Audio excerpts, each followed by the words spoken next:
Saudações, estimado ouvinte. Prazer estar com vocês mais uma vez. Eu sou o professor Carlos Alberto, sou professor da disciplina de Engenharia de Software do curso de Análise e Desenvolvimento de Sistemas. Nós estamos no nosso segundo encontro Coruja, cujo tema é que você conheça e que você saiba construir diagramas de casos de uso. Fiquem comigo. Qual é a nossa proposta? A nossa humilde proposta é que você consiga ao término desse nosso encontro, que você consiga explicar o objetivo do diagrama de caso de uso, que você consiga explicar bem a função de cada elemento que compõe o diagrama de caso de uso e que você consiga, né, aplicar esses elementos do diagrama de caso de uso em situações reais, né? E que você consiga fazer realizar uma análise do diagrama de caso de uso, ok? Bom, então vamos falar o que que é o caso de uso, né? Antes da gente falar sobre o caso de uso, eu vou falar com vocês sobre o conceito de engenharia de software, né? A engenharia de software, ela ela veio para poder dar um padrão no desenvolvimento de software, ou seja, o objetivo da engenharia de software é você aplicar as técnicas de engenharia com o objetivo de maximizar a produtividade, reduzir custo no desenvolvimento de sistemas, né? Então, o diagrama de caso de uso, ele compõe, ele faz parte, ele é um dos vários diagramas que a UML possui, né? Então, a UML possui diagramas, né, para qual o objetivo, né? Você dar visão, né, de diferentes momentos e fases no desenvolvimento de software, né? E o diagrama de caso de uso é o diagrama que tem qual finalidade?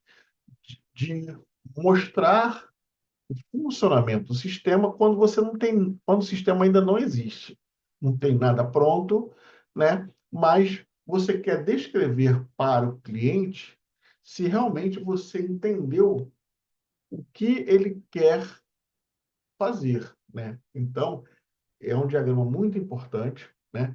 Que ele é usado, né, para descrever a funcionalidade, né, do funcionamento, né, naquele momento que o sistema não existe, ok?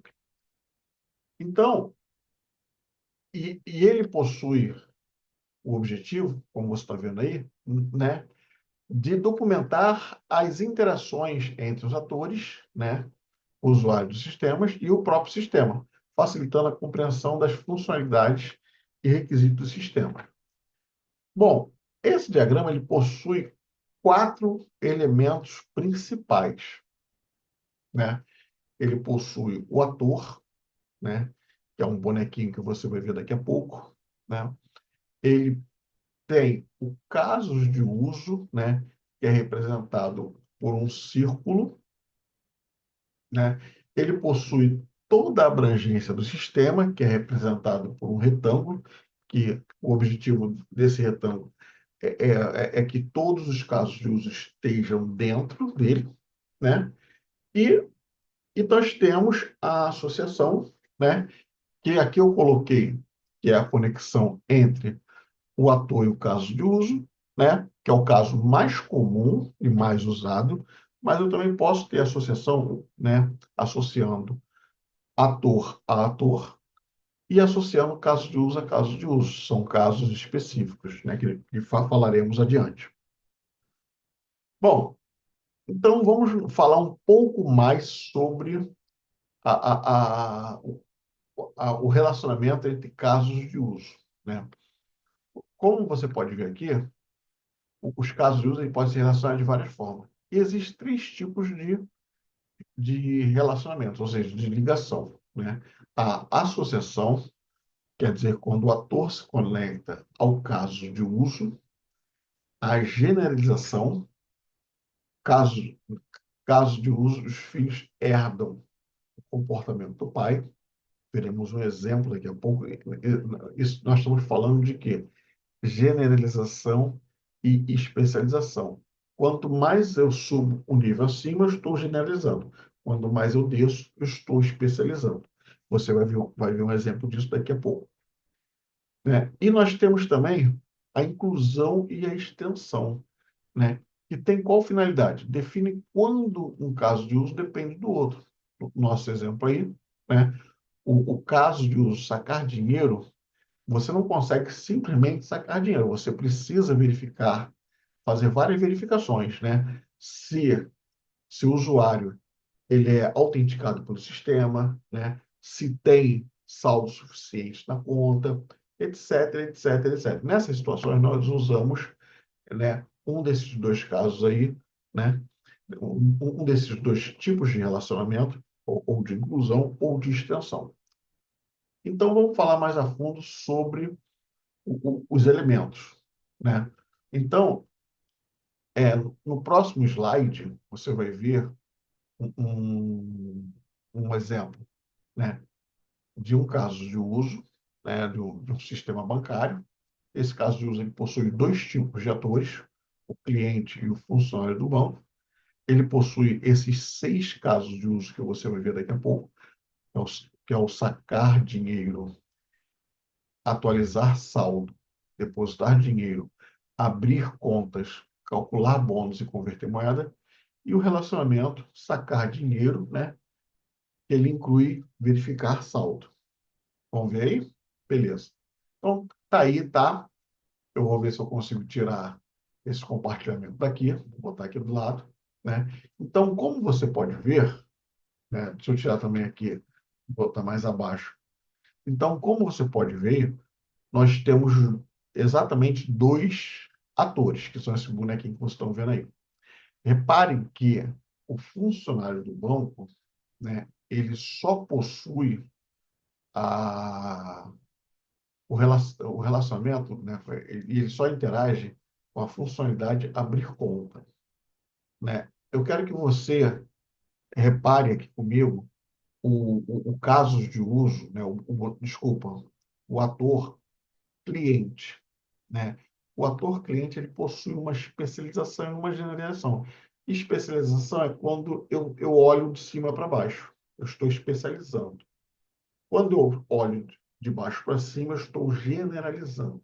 O que que isso quer dizer? Nós temos o cliente comum e temos o cliente NRFC.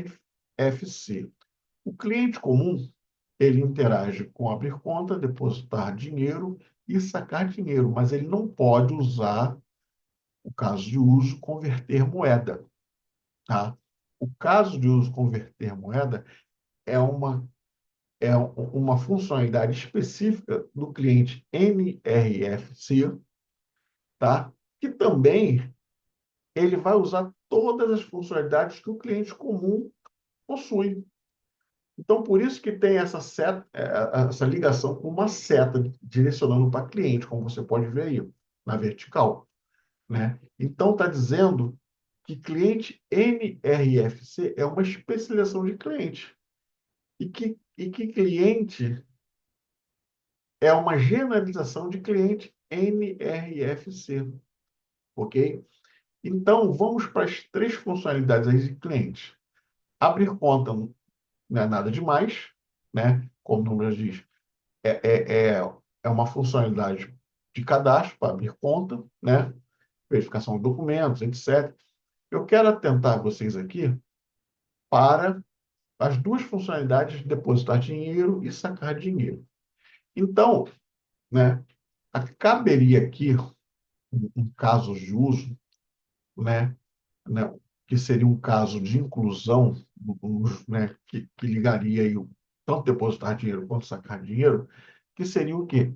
Autenticar o usuário, né? Acabei não colocando nesse caso de uso, mas como você pode ver, né, tanto quando eu deposito dinheiro, quando eu saco dinheiro, eu tenho uma ação obrigatória. Que ação obrigatória é essa? Atualizar saldo. E essa ação obrigatória, ele é exemplificada aí pelo caso de uso include, que representa o quê? Inclusão, uma inclusão obrigatória. Quer dizer que toda vez que eu depositar dinheiro ou que eu sacar dinheiro, eu preciso atualizar o saldo em conta corrente. Perfeito? E agora, o calcular bônus. O calcular bônus é uma extensão, né? Pode ou não acontecer, né? Então, por isso, a relação do caso de uso calcular bônus com depositar dinheiro é uma relação de extensão. É uma extensão que é uma relação que às vezes acontece, às vezes não acontece. Então, convencionou, né, essas palavras reservadas. Extend, quando eu convenciono uma relação que pode ou não acontecer, uma funcionalidade que às vezes executa, às vezes não, e aquela relação que obrigatoriamente tem que acontecer é o include que você está vendo aí. Perfeito? Então, nós temos esses quatro elementos que você está vendo aí. Nós temos os atores, que são os bonequinhos. Nós temos os casos de uso, que são esses círculos azuis que você está com o nome de cada funcionalidade.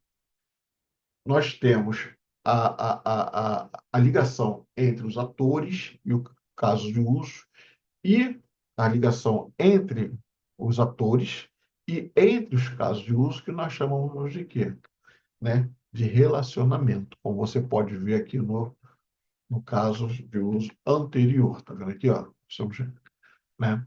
Então, é a relação que é o que liga, né, um ao outro.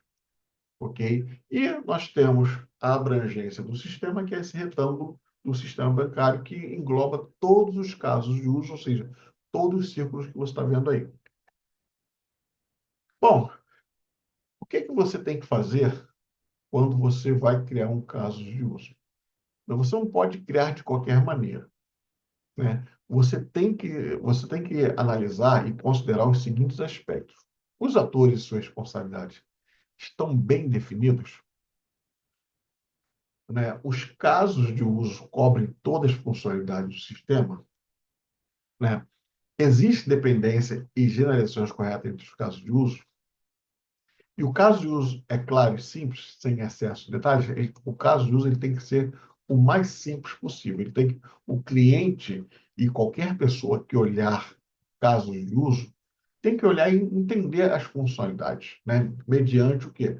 A conhecer essas regras que eu acabei de te falar, né? Então, pessoal, é, é, vou deixar para vocês aí um exercíciozinho, né?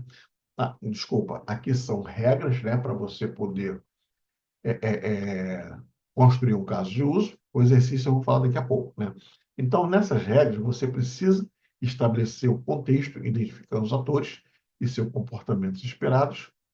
Você precisa definir os casos de uso que satisfazem as metas dos atores.